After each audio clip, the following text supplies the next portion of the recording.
Hello Anna, in the UK. Wanting to know if big cats, or do they or can they purr? Only the cheetahs can purr. Anna, lion and leopard don't purr.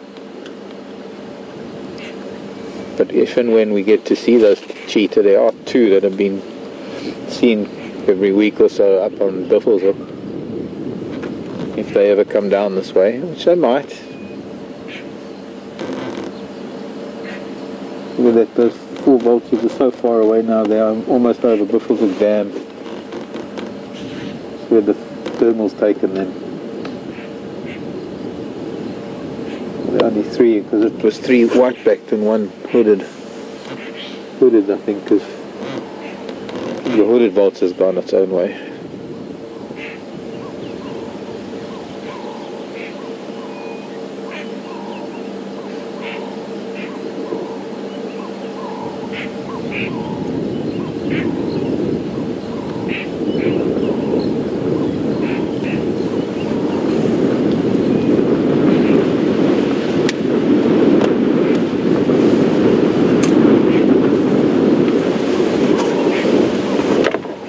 A little bit chilly all of a sudden.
This is a very, very healthy cat.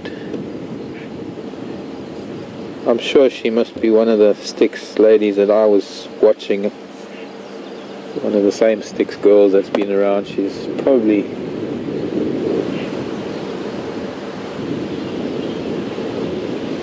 as old as Karula, if not maybe a bit older.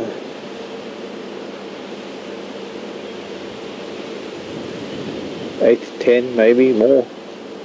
I'm not sure.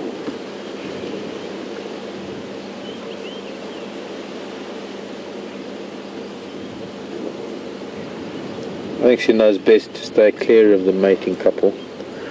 She doesn't need to be on top of them, I don't think. We'll see where she goes. I think she'll just go lie nearby. Not that they'll do anything to her, it's just a, I think, it's just a, the way they are.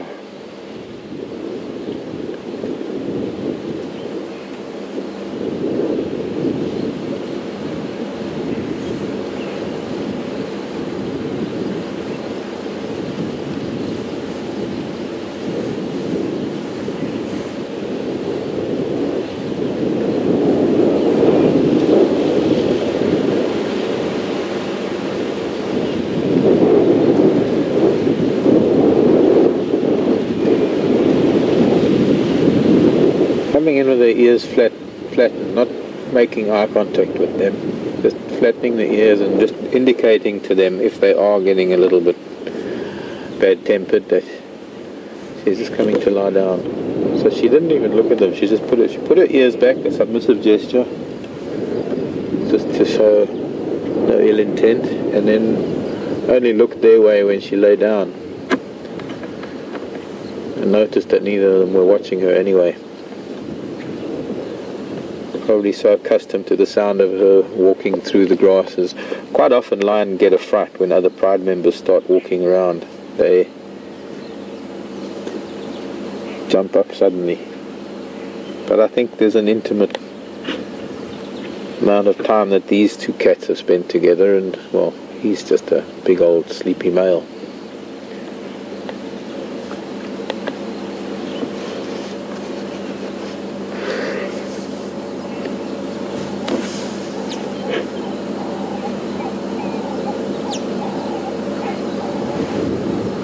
you're not looking to at such a great profile there. Let me move again.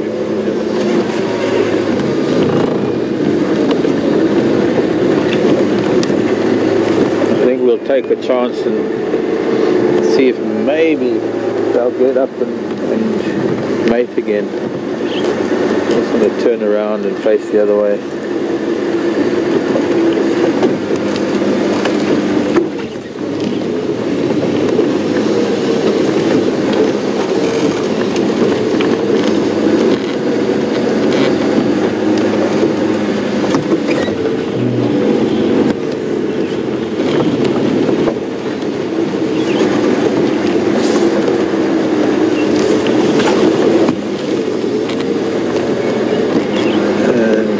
That we might be in a fairly good place over here to see that. Can you see over?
I think it was a cat actually that taught me patience as a kid, patience with nature, and it's cats in nature, big ones, that have taught me patience with cats.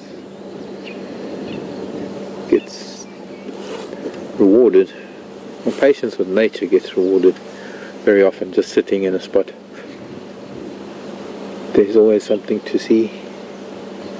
Even if it's something small, something macro.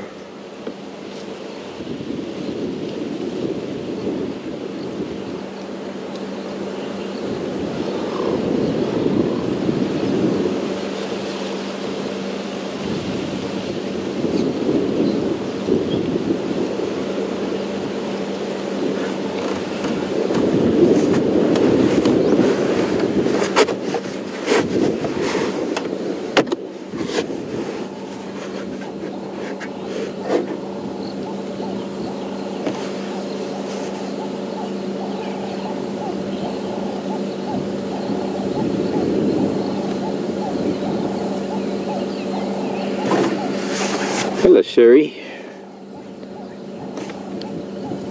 in Ohio.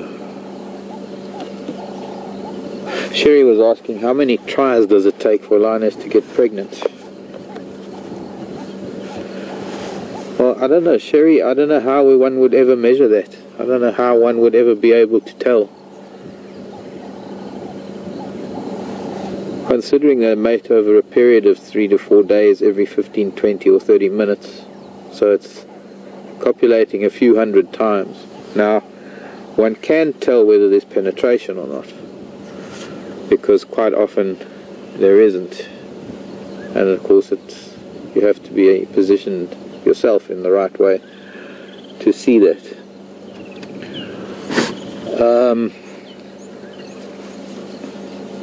I don't even know how one would be able to tell.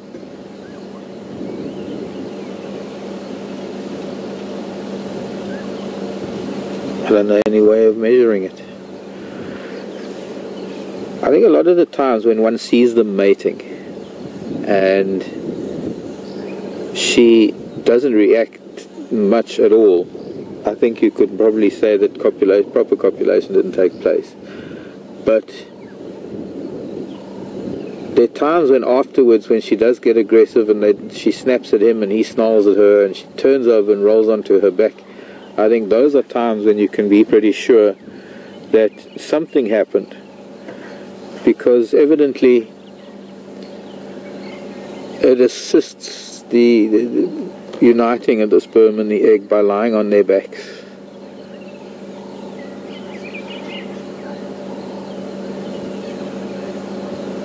So I think that's a fair indication that something happened, and at times when she doesn't do that, maybe it didn't happen. So I think you could count the times. And I remember being with a friend who was doing his PhD online in East Africa, and to the auspices of Uppsala University in Sweden,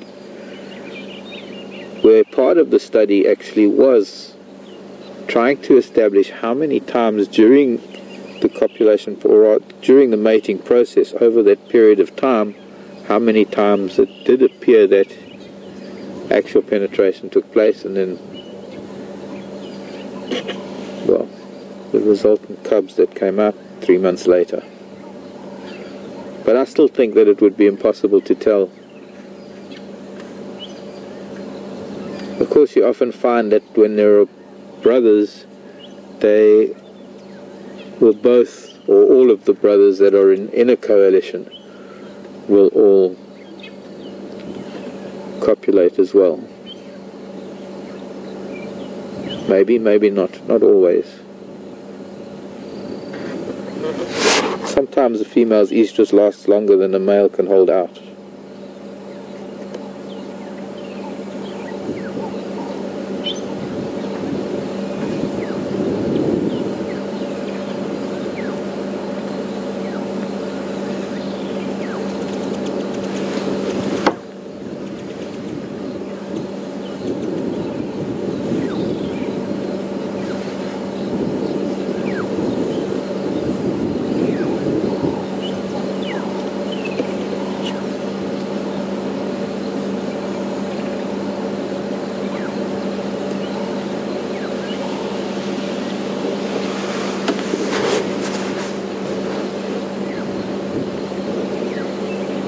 Oh, okay.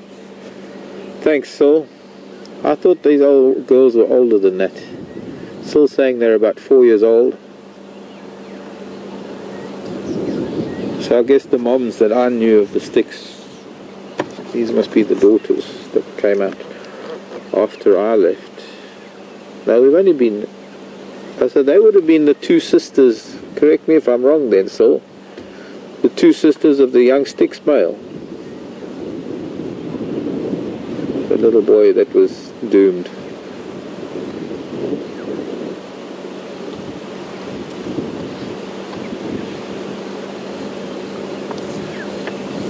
See, I lose track. I have lost track.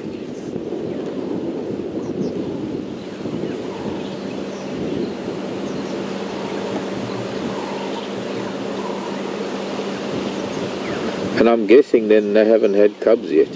And this might be the first time that she's mating.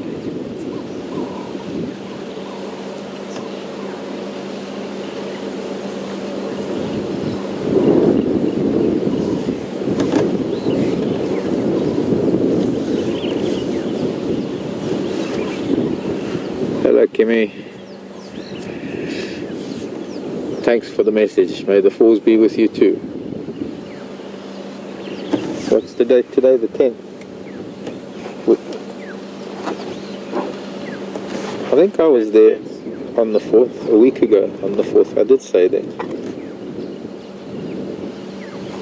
Those of us born on the 4th of a month, especially 4th of April.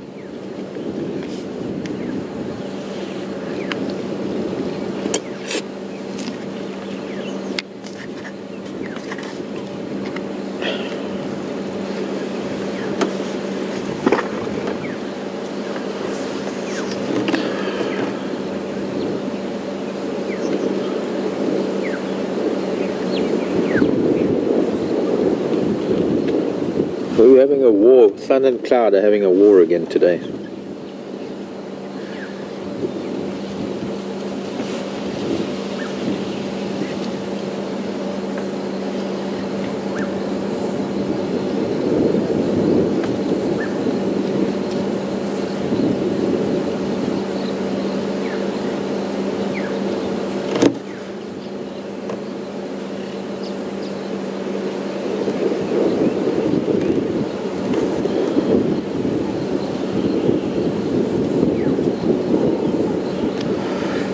The name I haven't heard before, Archeot in Arkansas, unless it's a what do you call it, nickname. Question is, I referred to males as coalition and yet the females are a pride. Is that always the case, or is it only in this instance with these two prides? No, it's always the case, really. The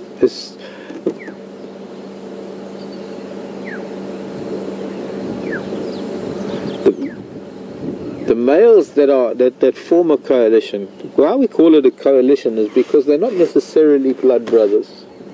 We've seen males of different males join up and form a coalition, and there are also brothers of different ages or different mothers from a pride that will form a coalition. And depending on what pride they came from and what their status is, whether they see, they were not really called a coalition when they're cubs within the pride or even sub-adults within the pride. Here's a hooded vulture coming to have a look again behind us, above us. I mean, they're just brothers when they're within the pride, but once they leave the pride, because they will have to leave the pride, even if their fathers are, whether they've got one father or two or three, that pride is, let's say it's the Nkuhuma pride, just for argument's sake, or the Styx pride. The coalition of males that own that pride are still, I suppose, in a way, referred to as the Styx pride males when they own that territory. But what's happening here with the naming of things, and it's perhaps one of the things that happens when we start assigning names to wild animals, because we've got to remember that we give them names so that we can identify individuals and keep track of individuals. And to call a group of males a coalition or give them the coalition a name does confuse the issue, because essentially they will end up with a pride and then they should be called the males of that pride. But for whatever reason that we stick with the coalition names, it's merely a name that we give to a group of males. They still belong to a pride when they either own the territory or when they're sub-adults. Look, it's the same three vultures coming back.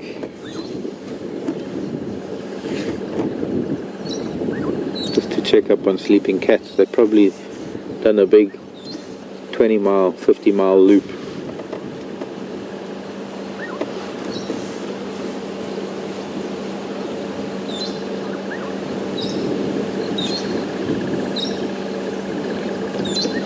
So if that helps to explain it a little bit. You see, while male lion do own the pride, I guess the way they look at it, they own their pride.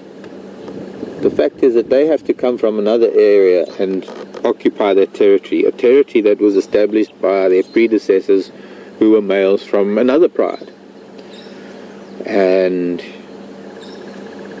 it's really the females within a pride that tend to stay within the territory, and so the territory becomes known more or less as the pride territory, but there will be change of ownership of that territory because of the dynamics of lion, particularly male lion dynamics. They can't take charge of a pride for longer than a few years, but they do have to be strong enough to be able to maintain that territory for a few years.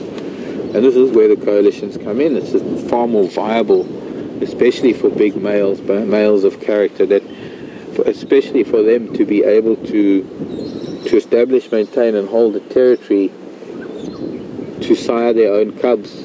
They are their own gene pool. I'm just going to have to move. I don't know if Elvis wants to move past, or maybe they're just coming to look at them. I think they're coming to look at the cats.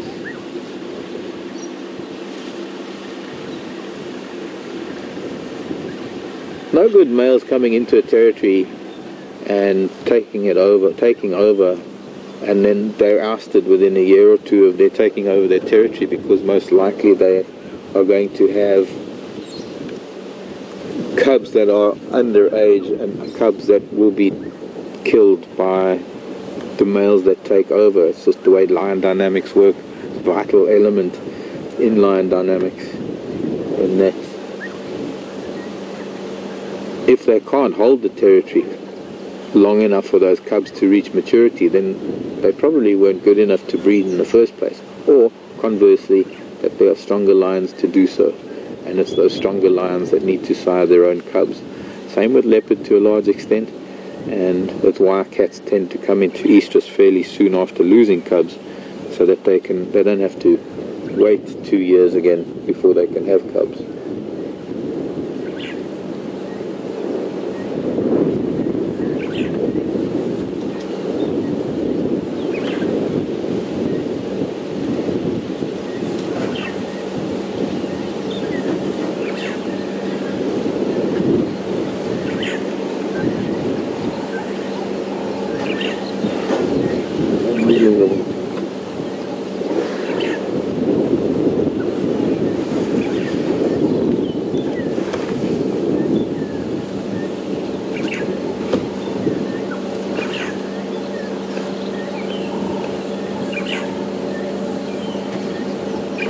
Give them a little bit more time and see.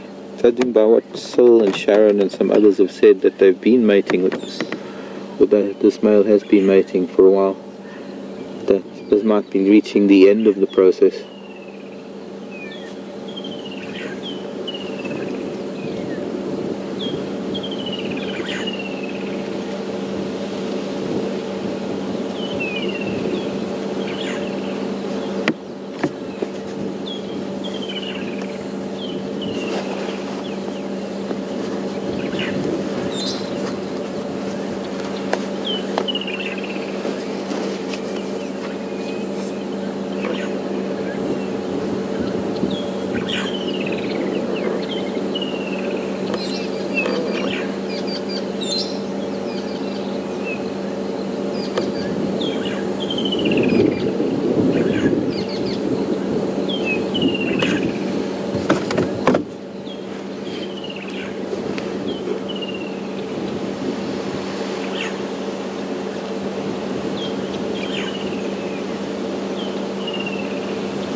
Hello Jeffrey in Austin, Texas.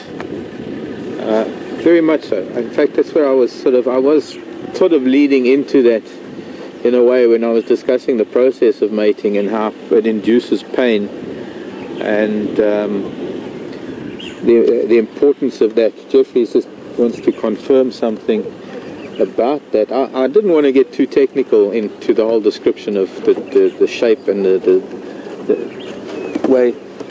Hi Elvis. Hello, Matt. How are you, boy? Good, good. Good. Yeah. Nice to see you. Thanks. Hi everyone. So, I guess what Jeffrey was asking is about the barbs on the penis of the male lion and whether that stimulates ovulation. And it does, very much so. That's exactly what happens.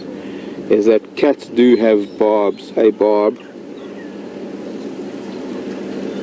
that tends to rip a little bit on withdrawal, and it's that pain that stimulates ovulation, and that's one of the reasons why at the end of mating, after they've copulated, if she does turn around and looks like she wants to kill him, I think it's because of that, and that when there isn't penetration, the pain isn't there, and that's why she doesn't get too aggressive. So let's see. He's a little bit awake now. He's going to try and... Interesting that he's initiating. And most of the time it's the female that does. She'll walk towards him and actually turn around and hit his head with her rump.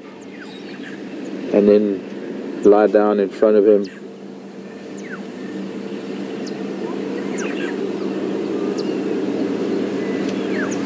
But now he's begging now.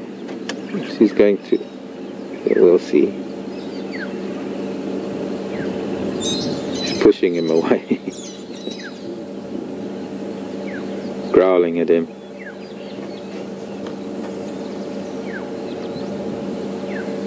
And they're snapping at him. I'm going to get ready to move if I need to get a better position. If she's going to let him do it again.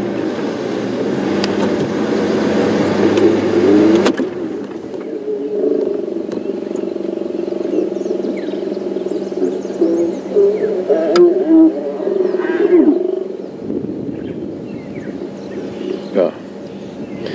Well, she didn't do much. Still rolling on her back again. Thing is, towards the end of the mating period, especially since it sounds like they've been mating for a while, it's obviously less intensive as it is the beginning of her estrus cycle. He's just scratching. He's got glands in his toes that leave scent.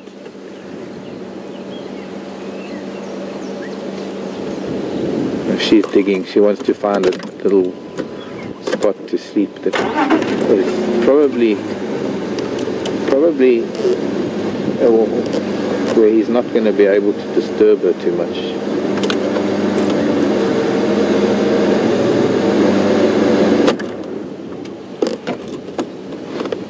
Is that Styx in your way for him? No, it's fine.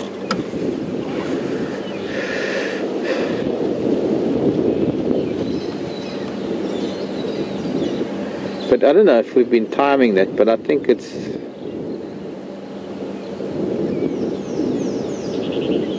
roughly 20 minutes, I think, that we've been waiting, maybe a bit more. 3 times since we got here.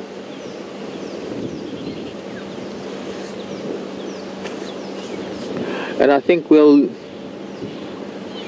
use the last 20 minutes. They're going to sleep now for another 20 minutes or so. Go forward. I want to try and get one last shot for you. That might be nice. Is if we just get the wind blowing in his hair over her face. That might be nice, just from this angle. Like about there. Yeah.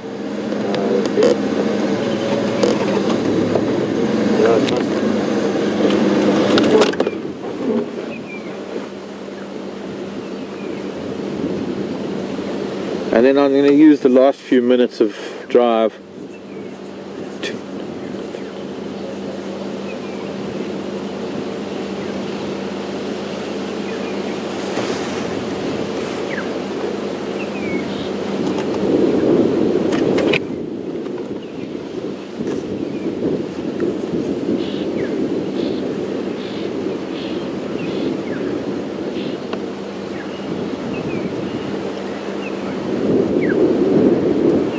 Andrew, come in.